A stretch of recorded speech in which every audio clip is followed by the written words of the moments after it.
Hello everyone, I welcome you all to the Study Squad and it's time to start today's session. आज के session में हम cover करेंगे आपके current affair and your vocab. आज के सेशन में हम न्यूज़ एनालिसिस नहीं कवर करेंगे because there was nothing that worth while in the newspaper today. So without any delay let's get started. आज की पहली न्यूज़ है about the exercise tiger triumph 24. अब रिसेंटली आपकी एक्सरसाइज कंडक्ट हुई है and it's a joint military exercise. कौन सी कंट्रीज के बीच में ये कंडक्ट हुई है आपकी? ये हुई है बिटवीन इंडिया एंड यूएस. तो इंडिया और यूएस ने पार्टिसिपेट किया है इसमें. This is important because in पे आपके डायरेक्ट क्वेश्चन आ जाते हैं, तो make sure you star mark this. और अगर आप रिसेंट में सीरियस या एनडीए देने वाले हो एंड अभी तक आपने सारी मिलिट्री एक्सरसाइजेस कवर नहीं की हैं और either you want to revise all of them, then we have a video which covers more than 50 exercises. Then make sure कि आप वो जरूर देखो. रिसेंट में आपका एफकैट एग्जाम हुआ था जहां पर उसमें से एकदम डायरेक्ट क्वेश्चन आया था. So I don't want any one of you to miss that.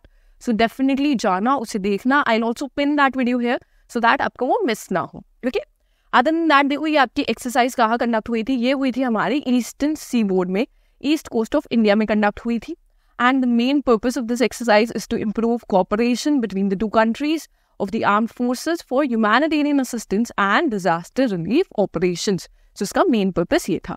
Moving on, हम आ जाते हैं. अब इंडियन आर्मी ने आपकी रिसेंटली एक न्यू टेक्नोलॉजी यूनिट बनाई है. ओके, अब देखो जैसे जैसे आपकी टेक बढ़ रही है वैसे वैसे इट्स वेरी इंपॉर्टेंट कि डिफेंस के सेक्टर में भी आप इस टेक को इनकॉर्पोरेट करो. आप सबको पता होगा स्ट्रॉन्गेस्ट डिफेंस फोर्सेस में इंडिया 4th प्लेस पे आपकी स्टैंड करती है. So in order to maintain that place and in order कि हम आगे मूव करें उस प्लेस में, वी नीड कि हम अपनी टेक को डिफेंस के साथ इनकॉर्पोरेट करें और हम सबके साथ स्टैंड्स लें. So this is a very good thing that the army has done and the name of that technology unit is STAG. STAG की फुल फॉर्म है आपकी signals technology evaluation and adaptation group. So ये इसकी full form है, जरूर याद रखना, it's important. And इसका मेन पर्पस है to research and evaluate next generation communication technologies. और मेन एम रहेगा यहाँ पर कि ये डेवलप करेगी आपकी advanced communication capabilities for defence application and future warfare, so that future में हम एडवांस कम्युनिकेशन कैपेबिलिटीज हमारे पास हो जिसे हम इनकॉर्पोरेट कर पाए. नेक्स्ट ऑन हम आ जाते हैं डॉर्नियर एयरक्राफ्ट. अब देखो यहाँ पर पहले हम थोड़ा सा डॉर्नियर एयरक्राफ्ट के बारे में पढ़ लेते हैं. देखो ये जो आपका डॉर्नियर एयरक्राफ्ट है, पहली बात ये किस कंट्री ने ओरिजिनली बनाया था, तो याद रखना ये जर्मनी ने बनाया था आपका. तो ये काफ़ी इंपॉर्टेंट है बिकॉज जर्मनी से आपने बहुत कम एयरक्राफ्ट देखे होंगे जो इंडियन अभी फोर्सेस में है. ठीक है, इसके अलावा आपने रशिया से देखे होंगे. देखो रशिया से काफ़ी ज़्यादा है, जैसे भी हैव दिस सुखोई है हमारा, और जो मिग एयरक्राफ्ट है वो आपके रशिया से है. देन जो भी यूएसए के होते हैं दैट मीन्स बोइंग के बने होते हैं वो आपके यूएस के होते हैं. फ्रांस के हमने देखे हैं, फ्रांस में रिसेंटली वी हैव रफेल जो फ्रांस से है. सो हमने ये देखे हैं but it's from Germany, so therefore it's different and important. इसके अलावा याद रखना कि आपका मैरीटाइम पेट्रोल एयरक्राफ्ट है जिसमें कैपेबिलिटीज है of short take off and landing. सबसे इंपॉर्टेंट चीज है ये. ठीक है, इसमें STOL कैपेबिलिटीज है. अब देखो जब आप मैरीटाइम पेट्रोल एयरक्राफ्ट की बात करते हो दैट मीन्स ये आपकी शिप पे ही टेक ऑफ करेंगे, शिप से ही, और शिप पे ही इन्हें आके लैंडिंग करनी है. सो ये इंपॉर्टेंट है. अब जब इन्हें शिप पे लैंडिंग करनी है, सो एक जो मेन क्राइटेरिया होता है कि जो आपका एयर स्ट्रिप होती है उसका डिस्टेंस आप बहुत ज्यादा नहीं रख सकते हो on ships. Okay, so because of that उनमें कैपेबिलिटीज होनी इंपॉर्टेंट है कि वो शॉर्ट डिस्टेंस से ही आपका टेक ऑफ भी कर ले और शॉर्ट पे ही लैंडिंग कर ले. ठीक है, ये इंपॉर्टेंट कैरेक्टरिस्टिक है, सो ये याद रखना. इसके अलावा कौन सी कंट्री है जिसने रिसेंटली साइन की है एक deal to procure Indian manufactured Dornier aircraft? अब इंडिया में HAL बना रहा है ये आपके. ठीक है, और कौन सी कंट्री है जिसने साइन करी है ये डील? सो ये है आपकी गुआना ने साइन करी है. ये आपकी साउथ ऑफ अफ्रीका में है कंट्री. सो ये याद रखना पहली बात. इसका कैपिटल आप देख सकते हो, इट्स जॉर्ज टाउन यहाँ पर मेंशन है. That is important for you guys from this news. Next on हम आ जाते हैं. अब रिसेंट में आपकी जो इंडियन आर्मी है उसने एस्टैब्लिश करी है it's first squadron and the name of the squadron is 451 aviation squadron. ये ऑपरेट करने वाली है बिकॉज इसमें ऑपरेट करेंगे आपके न्यूली एक्वायर्ड हेलीकॉप्टर्स. तो कौन से न्यूली एक्वायर्ड हेलीकॉप्टर्स हैं जो इसमें होने वाले हैं इस स्क्वाड्रन में? सो इसमें होंगे आपके AH-64E अपाचेज. ठीक है, अपाचे हेलीकॉप्टर्स के लिए बनी है ये नई स्क्वाड्रन. 451 ये नंबर भी याद रखना. उसके अलावा यूएस से हमने प्रोक्योर किए हैं ये. This is important. कंपनी किस कौन सी है जिसने बनाया है? आपकी बोइंग ने बनाया है ये. ठीक है, आपकी स्क्वाड्रन कहाँ पर है? स्क्वाड्रन है आपकी जोधपुर में. एंड जो फर्स्ट बैच आया था आपके 3 अपाचे हेलीकॉप्टर्स का, वो आया था मई 2023 में। इसके अलावा जो इस कैटेगरी में आते हैं, इस कैटेगरी ऑफ लाइट हेलीकॉप्टर्स, ठीक है, इन दिस कैटेगरी कौन से अदर एयरक्राफ्ट और helicopters are there in the army as of now.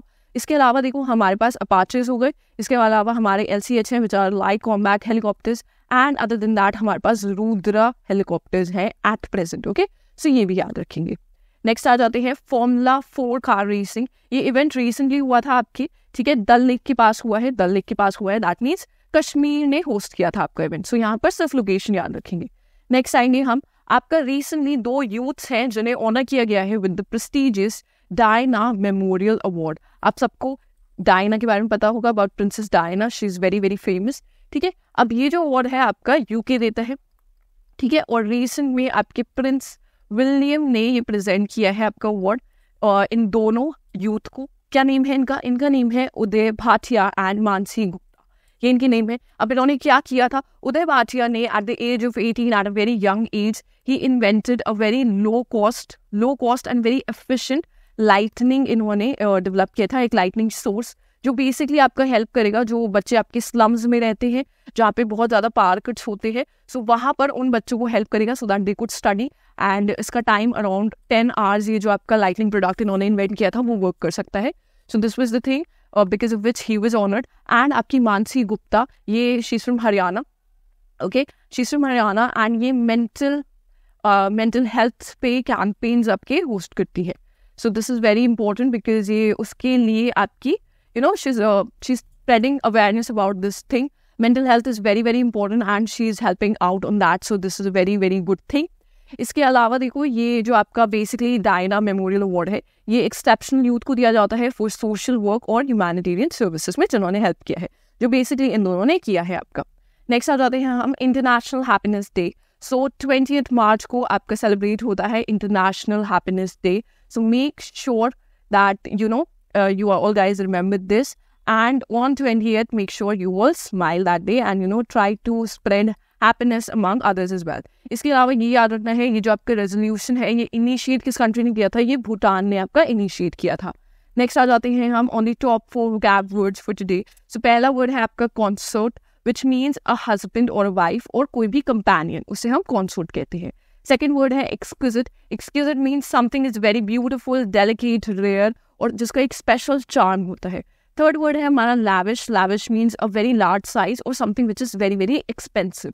And last word we have frugal means economically या केयरफुली आप बहुत ज़्यादा अपनी जो स्पेंडिंग है उसे वेस्टफुली स्पेंडिंग करते हो, बहुत इकोनॉमिकली और केयरफुली स्पेंड करते हो। Okay, lastly this is the question for the day.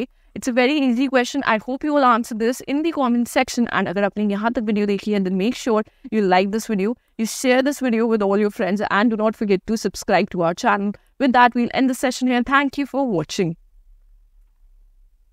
Oh my God.